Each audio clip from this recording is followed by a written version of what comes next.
Il n'y a pas si longtemps, dans un lycée quelconque de France, les élèves les plus perturbateurs étaient soumis à la terrible épreuve de la colle du mercredi.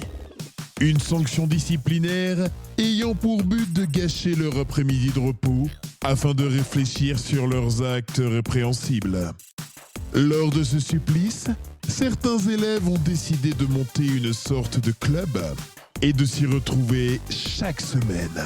C'est ainsi que se sont créés les rendez-vous du fond de la classe.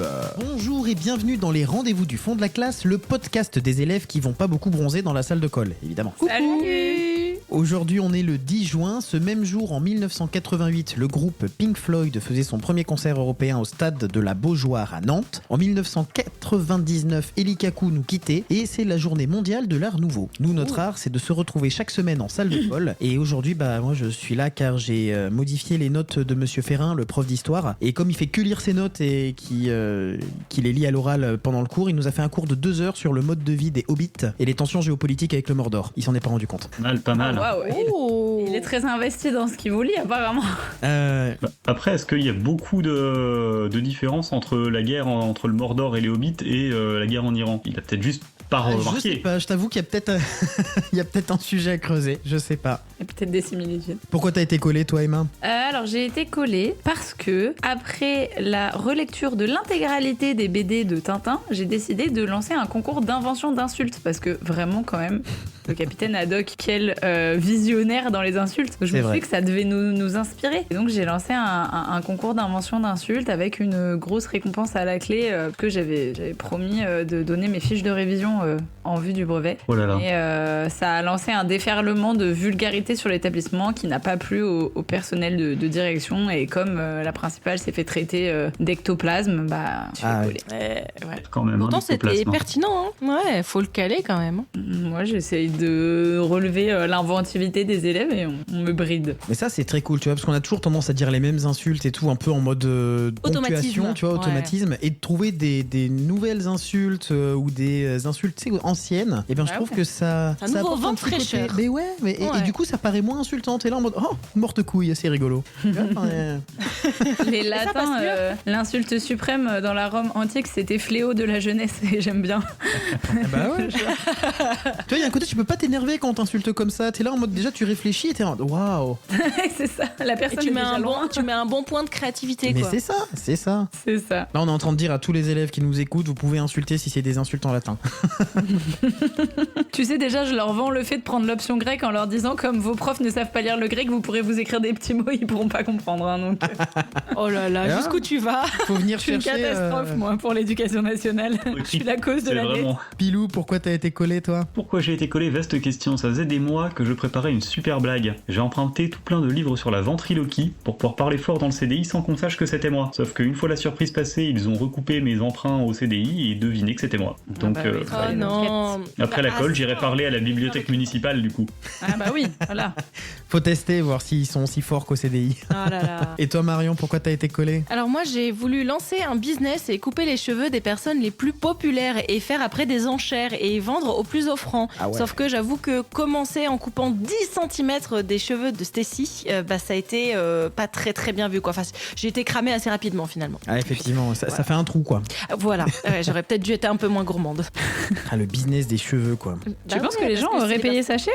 C'était les plus populaires, donc déjà t'as l'odeur du parfum de Brian et Stacy, les deux plus populaires chez Oui, moi. bah oui. Voilà, et donc forcément, t'as l'odeur du gel dans les cheveux, l'odeur du parfum, et puis c'est les plus populaires. Tu as envie d'être ami avec eux, donc si tu peux avoir ne serait-ce qu'une mèche de cheveux, moi je suis partie de ce principe-là. Hein. Et si tu veux faire des incantations vaudou, c'est pratique aussi, tu vois. Exactement. C'est vrai. En tout cas, je n'irai pas chez toi en tant que coiffeur.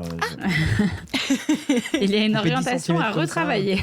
C'est ça. Bon, je vous propose qu'on se mette un petit peu à travailler et que vous commenciez par deviner laquelle des informations que je vais vous donner est vraie. Cette semaine, je me suis intéressé aux erreurs d'impression et j'ai trouvé 2 grandes erreurs qui prouvent qu'il n'y a pas que nous qui pouvons être distraits. La première, première, c'était lors de la naissance du fils héritier du roi Gustave V, qui est le roi de Suède. Lorsqu'il est né le 17 juin 1884, son nom a été mal orthographié. Le problème, c'est que du coup, à la mort de Gustave V, le 29 octobre 1950, l'enfant a été considéré comme non légitime du fait qu'il n'avait pas le même nom que son père et il n'a pas pu avoir le trône. Du coup, c'est son frère, Gustave VI Adolphe, qui succédera au roi Gustave V en tant que roi de Suède. Ça, c'est ma première information. Et l'autre erreur, elle se situe dans la Bible. Et oui, je vais taper sur les grands textes. Sur certains exemplaires de la Bible, qui ont été faits au cours du XVIIe siècle, il y a une faute de frappe qui a changé un petit peu le sens d'un des 10 commandements. On pouvait y lire « Tu commettras l'adultère » au lieu de « Tu ne commettras pas l'adultère ».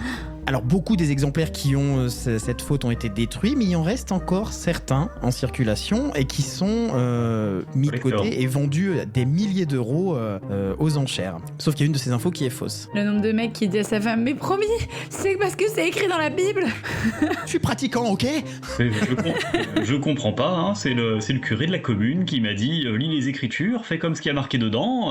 Moi j'y suis pour rien, hein, j'ai fait que suivre les règles. Hein. Est-ce que t'as pu aller chercher aussi gros avec la Bible, que t'as pu aller aussi loin? Je sais pas. Moi je me dis, est-ce qu'il y a une erreur dans la Bible, mais c'était pas celle-là, genre? Ouais, moi je pense à ça, que c'est pas celle-là. Parce que ça me parle cette histoire de... qu'il y a un truc qui est un peu transformé, mais ça me parle pas sur l'adultère, c'est un peu gros quand même. Moi je me dis, le fils aîné qui se fait tège à cause d'une erreur d'impression et qu'il y avait juste une couille dans le nom qui fait que en 1950, ça me paraît un peu tard, tu vois, ça serait négocié, ça serait retombé sur ses pattes, L'erreur, elle date de 1884 et c'est en 1950, ils ont pas réussi à prouver qu'il était ouais, mais le mec était prince héritier. Légitime, quoi. Le mec était prince héritier, tu vois. Ouais, mais est-ce que plutôt que pas réussir à prouver, c'est pas le frère qui a manœuvré, tu vois? Oui, genre qui a joué de la faute d'orthographe, tu vois. Ah, ils sont forts, ces Suédois. Non, mais je sais pas. Hein. Peut-être c'est mon côté machiavélique qui ressort, mais... Les conspirations familiales. Au niveau royauté, je pense qu'il y a pas mal de, de conspirations, pas mal de choses qui sont faites pour essayer d'avoir le pouvoir. Hein. Ouais. Du coup, ça met une sacrée école. Hein. Je sais pas du tout, parce que je sais qu'il y a des histoires de fautes dans la Bible, mais est-ce que... Enfin, genre... En vrai, ça arrive, tu recopies, tu commettras l'adultère, c'est au positif, les... Ouais, vas-y. Moi, je pense que c'est la Bible, l'erreur dans la Bible qui pousse à l'adultère. Bah, moi, je me souviens d'une histoire d'erreur dans la Bible, mais est-ce que c'était celle-là? Je sais pas. C'est pas est-ce que la Bible autorise l'adultère, c'est tu commettras l'adultère. C'est de... Elle l'oblige. C'est d'elle l'oblige à commettre Elle l'adultère. recommande l'adultère. Non, ouais, si, peut-être. Parce que je pensais que c'était des copistes et je me disais, c'est quand même un passage de la Bible qui est très très très connu, donc les copistes, ils devaient le faire de tête et pas oublier le pas. Mais oui, c'est de l'imprimerie, donc si, ouais, il y a un monde. Il y a un monde où il y a eu des Bibles qui se vendent hyper cher aujourd'hui parce qu'elles recommandent l'adultère. Donc tu pars sur la Bible? En vrai, ouais. Bah allez, moi je pars sur le roi de Suède. Roi de Suède pour Marion. Histoire d'être de l'autre côté. Et Pilou, la Bible aussi? Ouais, team Bible. C'est un super prank, je trouve. Genre, t'en fais imprimer une, tu commets l'adultère, et quand ta femme se plaint, t'es vraiment, regarde, t'es marqué là.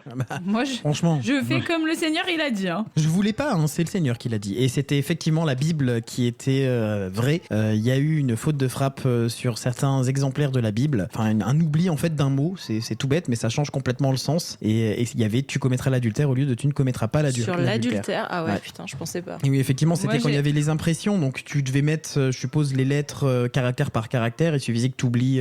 Puis tu laissais faire le stagiaire, et puis voilà. Hein. C'est la première erreur de stagiaire de 3e de l'histoire. Exactement. Moi, j'ai envie de dire, le gars qui a relu You Had One Job, et t'as pas relu les 10 commandements, quoi. Si tu dois te retaper toute la Bible que tu viens d'imprimer. Tu commettras l'adultère, c'est quand même assez au début de la Bible, quoi. Oui, c'est vrai. Le décalogue, c'est quand même... l'Exode, c'est quand même le 2e chapitre, quoi. Donc bon, ces gars, t'as pas allé jusque-là. Ok. Et du coup, l'autre info, elle est complètement fausse. Enfin, tout est vrai à l'intérieur, dans le sens où Gustave V, roi de Suède, il a bien eu un fils né le 17 juin 84 et 1884, et il est bien mort le 29 octobre 1950. Il a bien été succédé par Gustave VI Adolphe, qui était le roi légitime, en fait, tout simplement. Donc tous les noms de rois que j'ai donnés étaient vrais. On sait que vous alliez tomber dans le panneau avec ces dates-là, mais non. Non, c'était bien tenté. Hein. Franchement, il était très crédible. Pilou, est-ce que tu nous donnerais pas tes infos? Oh bah je peux tout à fait. Vous connaissez mon amour des sports qui sortent de l'ordinaire. Je pense avoir été traumatisé plus jeune par le triptyque demi-fond, volley, tennis de table, et maintenant je ressens le besoin d'enrichir ma pratique avec des sports un peu plus exotiques. Alors ça tombe bien parce que j'ai récemment participé à 2 compétitions. La toute première, le American Wimp Championship, ou littéralement le championnat américain de la poule mouillée, est organisé tous les ans à partir de 1997 à Little Rock dans l'Arkansas. Le but étant de sauter du plus haut point possible sans protection particulière et sans se faire mal. Donc une plateforme mobile de type nacelle est installée au-dessus d'une zone de réception en terre battue et remonte de 50 cm supplémentaires à chaque manche. Les participants sautent et doivent se réceptionner en bas, ou n'osent pas sauter et sont alors éliminés. J'ai pas les chiffres du nombre de fractures et de foulures depuis 97, mais tous les ans il y a au moins un article pour expliquer qu'il y a un blessé. Le Grand Prix Izu One, organisé tous les ans depuis 2010, avait lieu cette année dans la ville de Kyotanabe, au sud de Kyoto. Il s'agit d'une course en relais par équipe de 3, comme aux 24 heures du Mans, sauf que le véhicule est une chaise de bureau. Le but étant de parcourir un maximum de distance sur le circuit en 2 heures de temps. La chaise de bureau doit être de série, c'est-à-dire telle qu'elle a été achetée dans le magasin sans la moindre modification. Interdiction de rajouter un turbo ou des suspensions sport. Mais à votre avis, championnat américain de saut dans le vide sans protection, ou course japonaise de chaise de bureau en relais? Putain, t'as pris les 2 pays un peu what the fuck qui sont capables de faire des trucs clair. vraiment prom dog comme ça, quoi. Ah bah les japonais sont un peu foufous, les américains sont un peu concons, hein, donc forcément... C'est vrai que c'est bien représenté. Ouais. La chaise de bureau, ça me parle, mais en même temps, je me dis, genre, les Américains et les hommes américains sont totalement capables de dire moi, pas poule mouillée, moi, casser mon genou en sautant. Tu vois, genre, les deux sont très, très possibles, quoi. Il y a des concours où ils coupent des arbres à la. Et oui, c'est ça, les concours de grosses tubs, là, on n'en peut plus. En même temps, ça fait spectacle, tu vois, quand tu vois tous les le côté chaud un peu que peut avoir les États-Unis, ça m'étonnerait pas du tout, quoi, qu'il y ait ça. C'est sûr que tu vois un mec sur une plateforme qui s'amuse à sauter de 8 mètres de haut en mode vous allez voir, je vais me faire mal. Non, mais C'est sûr que c'est divertissant. c'est vraiment le peuple capable de faire ça, quoi. Genre, Le peuple qui s'autodétruit, quoi. moi, je pense que les chaises de bureau... Enfin, en fait, les chaises de bureau, j'ai l'impression d'avoir vu des mèmes sur les réseaux de gens qui font des courses de chaises de bureau, quoi. Mais c'est sur un vrai circuit, du coup, hein. Enfin, un circuit Alors, dédié aux chaises de bureau. T'as un circuit dédié chaises de bureau, alors c'est par relais, donc c'est-à-dire que t'as une personne sur la chaise de bureau, hein, c'est pas quelqu'un qui te pousse. Toi, t'es sur ta chaise, comme tu peux avec tes papates, et genre tu fais une partie, genre tu fais ça pendant 20 minutes, t'es rincé, tu t'arrêtes au stand, l'autre mec, ton coéquipier se met sur sa chaise et ça repart, quoi. Même système que les 24 heures du Mans. Ah là là, c'est possible. Oui, parce que c'est forcément sur un circuit, parce que sinon, c'est de la chaise de bureau cross. Oui, C'est c'est vrai. pas les mêmes roues. Version rallye, après, avec des pneus comme ça. C'est ça.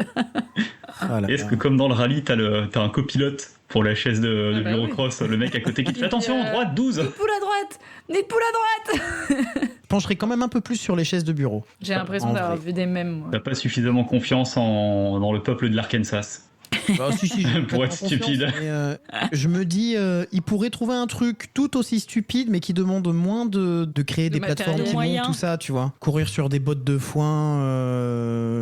Certes. Dis-le pas trop fort, ils vont t'entendre, ils vont organiser une fédération. Donc, Il y a Bonne idée, ça. le seul américain qui écoute culturellement, les rendez-vous fond de la classe, il va ouïr et il va se dire ah mais attends mais c'est génial ça comme idée. Eh les gars. c'est sûr. Tu vois, le rugby, on va faire du rugby, mais où chaque joueur est sur une botte de foin. Wow.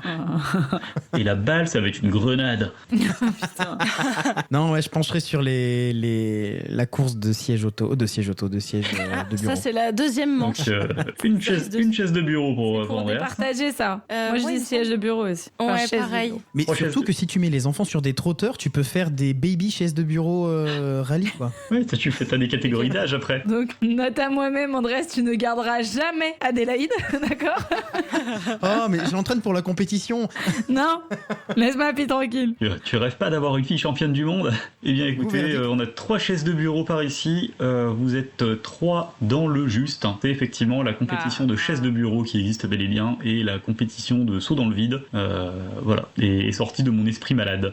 Oh, j'adore. Mais ça aurait pu être Ouais. C'était totalement plausible. Hein. C'était Là, c'est complètement sûr que si plausible. on a un Américain qui écoute, il va reprendre l'idée de Pilou et faire oh, mais banger. Marion, est-ce que tu peux nous dire tes informations du jour, s'il te plaît? Mais oui, tout à fait. Alors donc comme moi, mon business n'a pas marché, je me suis questionnée sur comment créer mon business de manière pérenne et je suis allée voir un petit peu comment les stars faisaient pour vendre certaines choses leur appartenant et voir un petit peu si ça a bien fonctionné ces enchères-là. Donc je suis allée voir voir les ventes les plus what the fuck qu'on a vendues de stars. Et donc je suis tombée sur la première. Ce sont la vente des poils de la chanteuse Britney Spears qui ont été récupérés sur un de ses bodys après un concert à Toronto. Je ne vous dis pas quel genre de poils c'est, mais vous devinerez sans doute. Et ils ont été mis en vente sur eBay pour la modique somme de $14 000. Le poil ou la touffe? Bah c'est une... Il y a quelques petits poils. Bah écoute, c'est pas évident de vendre ça, hein. Sur un autre compte, il est en train d'envoyer un mail à son banquier là. Je veux un tote bag. Le poil ou la touffe? Non mais, ou alors c'est le nom de notre prochain concept. Le poil ou la touffe? Ah ouais, j'aime bien. Et ben bon courage pour finir Marion, pour donner la deuxième info. Bon, et alors ma deuxième info, c'est la vente d'un slip sale qui appartenait au king, j'ai nommé Elvis Presley. Et il l'aurait porté en concert en 77 et mis aux enchères en septembre 2012 avec un prix de départ. Alors j'ai eu plusieurs chiffres à chaque fois, donc c'était pas forcément exact. 13 000 €. Ah, c'est 13 000 € comme prix de départ. 13 000 € comme prix de départ. Mais je n'ai Et plus. moi, ce qui m'intéresse, c'est le prix auquel il a été adjugé du coup. Ouais, c'est clair. Je sais en tout cas L'enchère que est toujours en cours. je sais en tout cas que 13 000 est revenu très régulièrement. Donc ça se trouve, il a été vendu à 13 Ah, 000. c'est possible qu'il ait été vendu à 13 000. Il y a des bactéries qu'on connaissait pas. Tu sais, c'est comme les t-shirts que tu retrouves dans la cour de l'école après l'hiver, là, qui ont pris la forme et qui sont tout durs. Là. Ou j'allais dire, c'est comme les bactéries qu'il y a dans le permafrost, tout le microcosme Ah, qu'il y a il y a des dedans, trucs. et qui font, là c'est pareil dans le slip sale d'Elvis. Ouais, Alors, mais slip c'est- sale ou poil de Britney? Waouh. Moi, je pense slip sale, non? Ça se fait de ouf d'acheter les. Je suis sûre qu'il y en a d'autres des occurrences de sous-vêtements L'occurrence de sous-vêtements, Ah oui, ça oui. c'est certain. ont été vendus. Mais d'Elvis, Après, faut aussi, faut longtemps l'authentifier. après, peut-être. Aussi longtemps après. Mais il y a pas une histoire que justement, il y a pas longtemps, il y a une chaussure qui a été. Non? Ah, mais une chaussure, c'est peut-être plus facilement authentifiable qu'un slip, quoi. Une chaussure Bah, en y a suédine bleue, Le j'imagine. truc d'ADN dans un slip que dans une chaussure, non? Oui, ah oui, c'est pas faux, tu me diras. Je sais pas. En même temps, moi, je vois bien des gens acheter des poils de Shakira, c'est que tu m'as dit? Non, Britney Britney. Spears. Putain, J'allais dire Beyoncé, hein, donc vraiment. des poils de... Alors, c'est très bizarre les phrases que je dis, mais je vois plus des gens acheter des poils de Shakira, Mais c'est C'est Britney. de Britney Spears, mais je sais pas. Mais on n'a pas déjà eu la conversation la dernière fois que tu mélangeais. Mais si, mais le problème c'est ça, c'est que dans mon cerveau, c'est C'était un qui que amas t'avais de mélangé? pop Mais il y avait stars encore américaines. Shakira. Il y avait Il y avait encore Madonna, Shakira. il y avait Rihanna. Ah il y oui, avait, c'était Madonna et Shakira. Oui, que c'était t'avais Madonna mélangé la Shakira dernière que fois. tu. Oui, bon, bah ça C'est va, oui. Donc Britney Spears. Non, mais par contre, t'as une obsession pour Shakira, faut le dire. J'ai une obsession pour Shakira. Mais c'est le côté, elle est sud-américaine, Shakira Ouais, aussi. elle est avec colombienne. l'origine, voilà. Colombienne. C'est pour ça. Non, je sais pas, je verrais plus dans le côté un peu particulier, qui vont acheter des choses un peu Oui, particulières. on peut le dire. Ce truc de poil que Elvis, je trouve que c'est un peu plus vieux. On est peut-être moins dans le délire d'acheter et vendre Il y a des mecs qui objets. Je pense qu'il y a tellement de gens qui collectionnent le moindre truc d'Elvis. Elvis, c'était Encore la aujourd'hui. superstar, tu vois. Ouais, mais ça se faisait C'était la déjà de super- collectionner des trucs un peu dégueux comme ça. Mais J'ai c'était l'impression la que c'est un truc superstar fort, à l'époque où il n'y en avait pas d'autres des superstars. Ouais. Genre, Ouais, mais tu vois ce que je veux voulais dire? plus une chaussure d'Elvis ou un autographe ou pas. Mais je pense que il y a des personnes qui jetaient leurs sous-vêtements sur scène, donc ils donneraient tout pour avoir le sous-vêtement d'Elvis. Hein. Moi, vraiment. Je tente le slip sale. Moi aussi, hein. Je tente le slip sale d'Elvis. Moi, je suis attiré par les poils de Britney Spears. Je suis pas jalouse. Bah, ça va, il veut juste les poils. Puis il est prêt à mettre 14 000 balles, quoi. Donc. Je les ai en plus, c'est génial, oui. Oui, bah oui. 14 000 balles à mettre dans des poils de. Dans des Qui poils. sont très certainement des poils d'un Golden Retriever. Oui, Tu vois, pas du tout. J'allais dire, c'est Trempé dans comment la tu disque fais de authentifier. poisson. Comment tu fais authentifier ça, quoi? Est-ce qu'il y a un certificat ADN qui est vendu avec le truc? Ouais, c'est Bah, cool. comme avec les colliers où tu mets le certificat d'authenticité des pierres. Ouais, voilà, hein. c'est ça. C'est ça. Mais du coup, moi, Authenticité des poils. j'imagine vraiment qu'il y a quelqu'un qui a pris le body comme ça, avec une petite pince à épiler, qui a fait des petits poils. Tu vois, enfin, c'est. Oui, mais par contre, je pense que c'est. Enfin, ouais, c'est vrai que c'est possible aussi. Mais... C'est glauque, mais c'est probablement ce qui s'est passé, ouais. C'est des gens qui ont vendu à la place d'eux. C'est pas les artistes qui se sont dit, je vais mettre en vente. Non, c'est des non. gens qui ont volé, si tu veux. Genre dans des trucs. places premium. Je pense pas. Bah, surtout, Elvis Presley en 2012, il pouvait pas trop vendre Oui. son slip, quoi. Non, mais il y a. Et Britney non plus, cela dit, elle était sous tutelle. Oui, c'est vrai. Oui, il y a des actrices qui, quand c'est Gwyneth Gwyneth Paltrow qui vend des trucs un peu bizarres. Elle vend l'eau de sur son le- bain. Elle vend même un parfum à l'odeur de sa son touche. intimité. Oui, bon, moi je le dis avec plus de poésie, mais oui. De sa touche. De ça. Moi, je travaille avec des collégiens, j'ai pas le temps. faut dire les termes. Alors, Moi, je un reste poil. sur le- Et 2 slips. Ouais. Alors ce sont Je les slips qui ont raison. Pour ce qui est de Britney Spears, j'ai un petit peu brodé autour, mais c'est quand même pas faux. Merde. C'est un chewing-gum qui a été retrouvé, qu'elle venait de mâcher. et C'est pas qui le même était- orifice déjà. hein. Non, mais bon, c'est un chewing-gum mâché qui Et je était sais pas par si terre. c'est pas encore pire. Peut-être un très grand Et contrôle de son quelqu'un l'a périnée. Oh là là.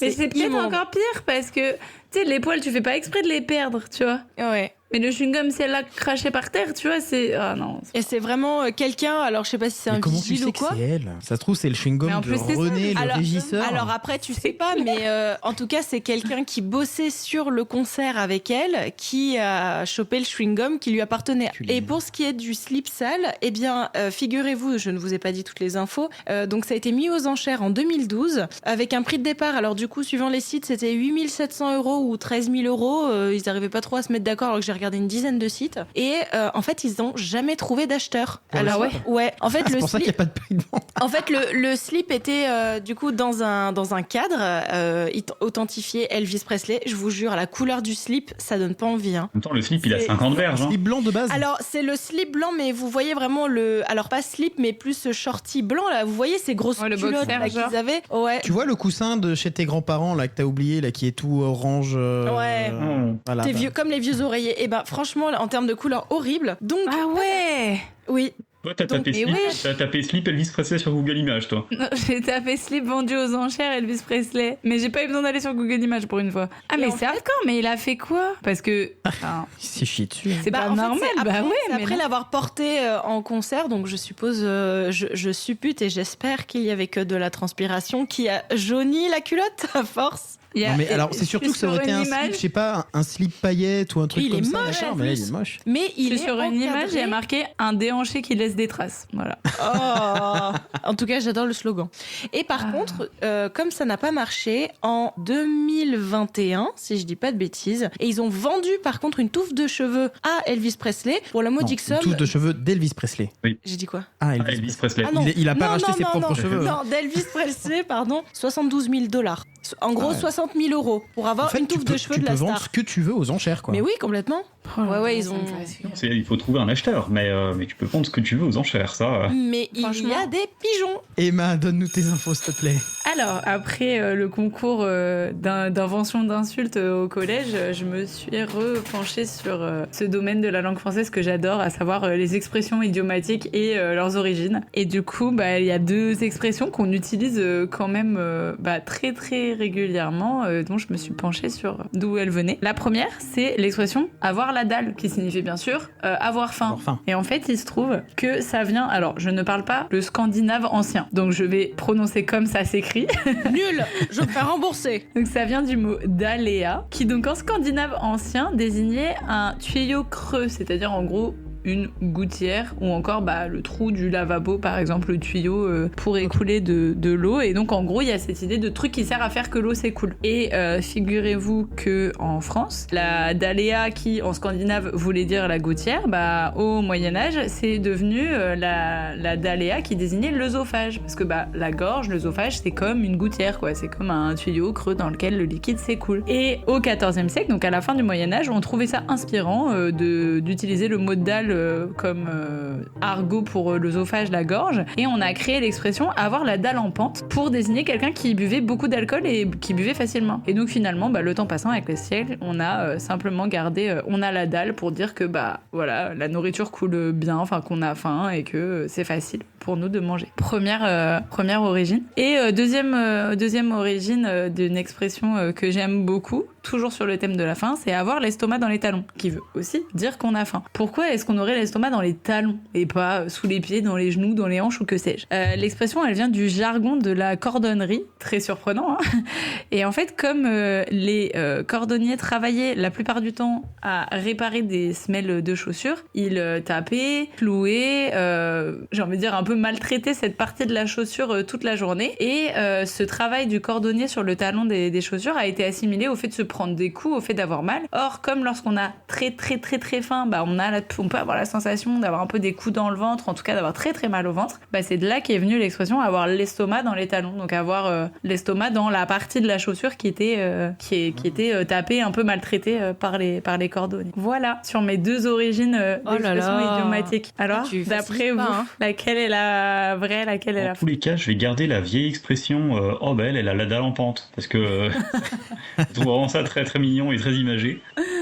Donc soit tu l'as inventée et bah, c'est cool, on va l'utiliser, soit elle date effectivement d'avant et on va la remettre au goût du jour. L'estomac dans les talons. Ouais, c'est assez imagé. Moi, j'aime bien ce truc-là. Je me dis que c'est peut-être plus probable que une expression qui viendrait de l'étranger, parce que j'ai l'impression que c'est vachement propre à ce qu'on a vécu dans l'histoire d'un pays. En fait, les expressions, elles sont propres à la culture du pays. On n'a pas les mêmes Voilà, exactement. On n'a pas les mêmes expressions en Angleterre et en France, par exemple. Donc, je me dis que si ça venait des pays scandinaves, ça serait peut-être plus une expression scandinave et pas une expression française. Voilà En fait, ma théorie. Moi, le truc, c'est que l'évolution de avoir la dalle par rapport à Daléa scandinave et tout, genre, c'est très très crédible, mais je trouve ça un poil trop linéaire. Et je pense que c'est inventé. J'avais dit qu'à force de vous dire les origines des mots, vous alliez vous alliez plus me croire. Donc, alors que les talons aussi, toi ? Ouais, l'estomac dans les talons, c'est peut-être moins évident, c'est peut-être moins fluide. Mais finalement, ça reste imagé, ça me paraît pas invraisemblable non plus. Donc, je pense estomac dans les talons, ouais. Ok, j'ai l'impression qu'il n'y a pas eu une grande immigration des pays scandinaves envers la France pour apporter, entre guillemets, cette expression. Plus que si ça avait été, je sais pas moi, ça me parle plus sur le côté faux de cette histoire. De mon expertise, évidemment. De ma grande connaissance du scandinave ancien. Oui. Et des flux migratoires antiques en Europe. Exactement, c'était mon sujet d'étude, pas du tout. C'est pas évident, hein. Moi, quand elle a dit avoir la dalle en pente, j'ai vraiment pensé oh bah dis donc, j'ai une descente, je la remonterai pas à vélo, hein. Ah mais c'est clairement ça. L'expression. Et du coup, ça m'a je la connaissais pas celle-là. C'est vrai? Tu connaissais pas? C'est genre t'as une telle descente du fait de bien picoler que t'as une telle descente, je la remonterai pas à vélo. Ouais, j'adore, c'est trop bien. Ouais, pareil. L'estomac dans les talons, si c'est ça, j'aime pas l'explication. J'ai envie qu'il y en ait une autre, mais du coup, c'est genre... Ah ouais, ça après... C'est comme ça. C'est pas moi qui crée les origines. Ah ouais, je sais. Moi, je suis extrêmement sceptique. Je ne sais pas... Je suis très hésitante. Je ne sais pas où elle est encore, là. Et en même temps, c'est vrai qu'on a été influencé aussi beaucoup par l'Angleterre aussi, le Royaume-Uni, dans les mots, dans la langue. Ouais, mais non, je vais quand même rester sur les Après, là, ça a bifurqué par la romantique. C'est passé par la romantique, apparemment. Donc, ouais, non, je tente l'estomac dans les talons. C'est le Moyen-Âge. Hein. C'est pas l'Antiquité, c'est le Moyen-Âge. Ouais. Ah, bah, je reste estomac dans les talons. 2 estomacs dans les talons, et toi, tu as faim comment? Je suis restée sur l'estomac sur les talons aussi. 3 estomacs sur les talons. Vous pensez qu'elle est vraie? C'est ça? Ouais. Bah, du coup, non, c'est celle que j'ai inventée, genre vraiment purement et simplement. Ah ouais? Ah voilà, ça me plaisait pas. Bien raison. Ah on est tous tombés dans le panneau, tu vois. Merci de m'avoir dit que mon invention était nulle.